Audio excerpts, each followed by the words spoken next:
Esta obra que ahora nos convoca es parte de un gran esfuerzo y trabajo que ha desarrollado el maestro Hermenegildo López a través de una etnografía densa y de observación participante por varios años.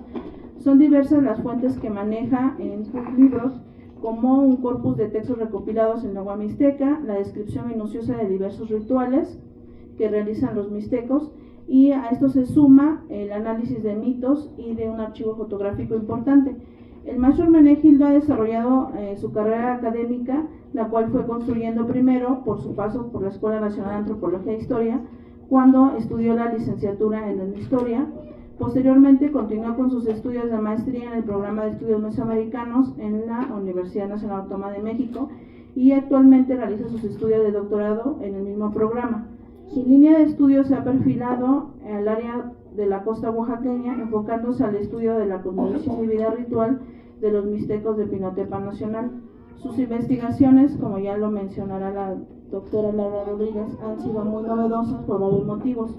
Alguno de ellos es por ser oriundo de la zona y manejar la lengua mixteca, pues las fuentes con las que ha trabajado, además de la historia oral, es el rescate de mitos y la descripción que hace de estos rituales de su comunidad. Reflejan, por tanto, un trabajo intenso, serio y documentado desde la propia voz de los mixtecos. Esto ha tenido como resultado la producción de 4 libros que anteceden el que ahora presentamos. El primero se llama Libro del Pueblo 20, Relatos de la Tradición Oral Mixteca de Pinotepa Nacional, el cual fue editado por el CIESAS y el INALI en el año 2010. La segunda obra la presentó en el año 2011 y se tituló Habla Mixteco del Pueblo 20, el cual consiste en un vocabulario bilingüe mixteco-español de Pinotepa Nacional. El tercer libro se llamó Palabras que cuentan los ancianos, presentado también en el 2011. Y el cuarto libro, que presentó hace un año, Los seres sobrenaturales en la narrativa mixteca de Pinotepa Nacional. Un acercamiento a los mixtecos de la costa, editado por el municipio de Pinotepa Nacional y la Escuela Nacional de Antropología e Historia.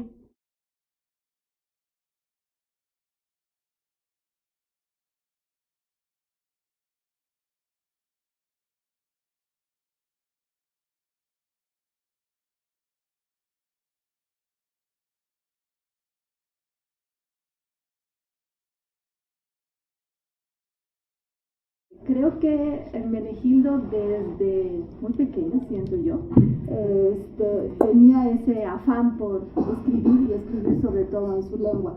Alguna vez comenté, y algunos creo que ya me han escuchado decir esto, que yo conocí a Hermenegildo a través de las lecturas que tenía de textos o de poemas mixtecos en hojarasca, en la jornada.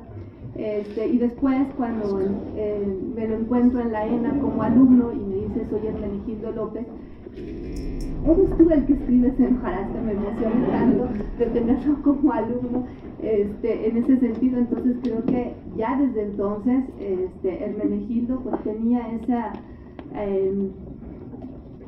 gusto, ¿no?, por poder dar a conocer y a publicar pensamientos y poemas en su lengua, ¿no? Entonces yo creo que ahí hay un inicio de pues, escritor, ¿no?, que no ha dejado de escribir cosas sobre la Mixteca de la costa y en particular de Pinotepa Nacional, ¿no? Y eso, de alguna manera, en los libros, yo creo que sí que tienes razón en que son 5, yo pensaba que eran 6, pero creo que estaba yo considerando también la tesis de licenciatura que no estaba publicada, pero que ya se publicó, me hice bolas. Pero en estas 5 obras, muy al inicio, cuando tuve la oportunidad de leer o de revisar el segundo libro que publicó sobre un vocabulario, ¿no?, en donde también ahí se ve el acervo fotográfico que ha tenido con su trayectoria de trabajo de campo allá. Me parece que en aquel entonces yo comentaba que los estudios que había sobre la Mixteca de la costa eran pocos. Creo que ahora puedo decir que Hermenegildo ha aportado en demasía, ¿no?, ese huequito que no teníamos trabajado, ¿no? Pues yo me rodeo con gente muy talentosa, ¿no? Entonces, me gusta mucho aprender, me gusta mucho saber qué es lo que hacen los demás, cómo lo hacen, qué es lo que aportan y todo eso. Y cuando se trata de la zona mixteca, no, me vuelvo loco, ¿no? Porque uno nace ahí, uno se enamora de esa zona, de los padres, de los abuelos, de la gente con la que uno convive, y por eso pues uno siempre está ahí con la pasión, ¿no? De seguir haciendo las cosas de manera profunda, o lo más profundo que se pueda. Y qué curioso, ¿no? Que no exista un nombre como nosotros de la costa le llamamos a esta parte de la Mixteca Alta. Y lo sé porque también pues conozco a otras personas mixtecas que hablan la lengua y todo eso y que son de la Mixteca Alta, y le digo, pues quiero saber cómo nos llaman a nosotros desde esa parte, ¿no? Y me dicen, pues es que a veces le llamamos pues tierra caliente, o donde se termina la tierra y todo, pero no hay un nombre en específico para nombrar a la costa. Si todos los pueblos mixtecos tienen su nombre en la lengua, pero un nombre en específico no hay. Sí, y por eso yo creo que también se confundían los frailes acerca de este nombre. Y bueno, eso precisamente lo interesante de esta de esta cultura mixteca, que pues es compleja, de ahí su riqueza, ¿no? Así platican los mixtecos que cuando cortaban estos árboles, es como que danzaban antes de caerse, como que se resistían a caer, ¿no?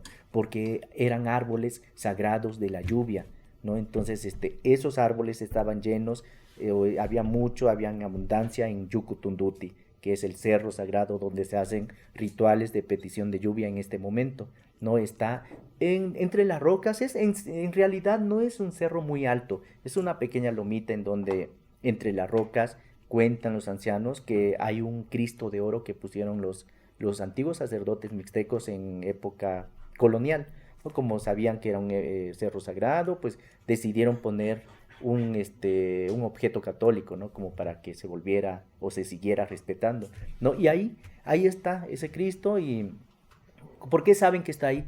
Porque anteriormente los mixtecos pintaban su prenda con el caracol púrpura, ¿no? Y lo pintaban y tenían que estar amarrados, y otros hombres los bajaban así, porque como las olas venían en segundos, pues golpeaban a estas personas y los tiraban dentro del agua y morían. Entonces eran segundos que tenían que bajar, agarrar el caracol púrpura, apachurrarlo en el hilo de algodón para pintarlo, y jalaban inmediatamente al hombre, ya cuando venía la ola, porque pegaba muy fuerte entre las rocas. Entonces de ahí se dieron cuenta, ¿no? Que estaba un objeto de oro ahí, es un Cristo, dicen que como de 1 metro, ¿no? Y ahí está, justo en el pie de ese cerro sagrado. Me da mucha tristeza decirlo, pero somos la última generación de jóvenes, me voy a decir así, pero también ya estoy viejito, que habla la lengua mixteca, ¿no? Somos la última generación en Pinotepa Nacional. Es una tristeza, es lamentable, es muy triste, porque se va a perder un mundo de sabidurías en donde hay números que se pueden contar, cantos, groserías, poemas, discursos antiguos que hay todavía en Pinotepa Nacional. Es una gran tristeza, ¿no? Por eso estamos así, porque de repente nos hace falta leer un poquito más y conocer más de las comunidades, y saber y ser culto en ese sentido, conocer nuestras raíces, que eso es muy, muy importante. Hay pequeños también discursos que pude rescatar en los rituales de la lluvia que se hacen en los espacios sagrados ahí en Pinotepa Nacional, y que son muy breves porque en realidad pues ya los ancianos ya están, ya están desapareciendo. Y digamos, los más ancianos en este momento son personas de 70 y algunos también de 90 y tanto, ¿no?